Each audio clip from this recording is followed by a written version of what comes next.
Hello, this is Terrence Milam. I thank you so much for joining us as we really introduce to everybody the Disciple Builders Ministries online training center.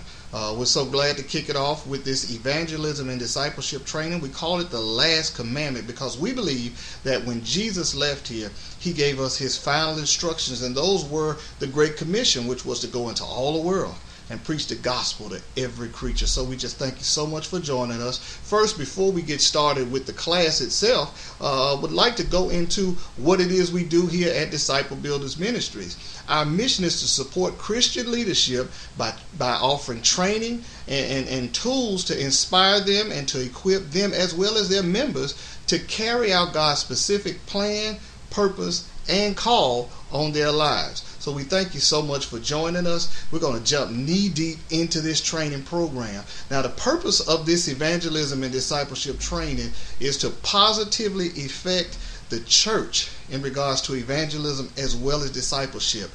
We hope that you'll download the materials that we've made available on the website, that you'll interact with us, and that you'll go through this thing and just get the most out of it that you possibly can. Now, we're going to go through several different modules. The first module will be this one right here, which is called an Introduction to Evangelism. It's going to include material on the necessity of witnessing, about starting where you are and then positioning yourself for opportunities.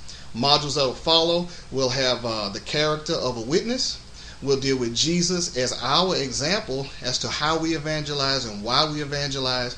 We'll look at the gospel. We'll look at actually sharing the gospel. An introduction to discipleship, equipping new believers. Now, we believe that after you get done with this training program, you ought to be able to not only share the gospel with someone else, but to actually set up and organize evangelism activities through your church and through your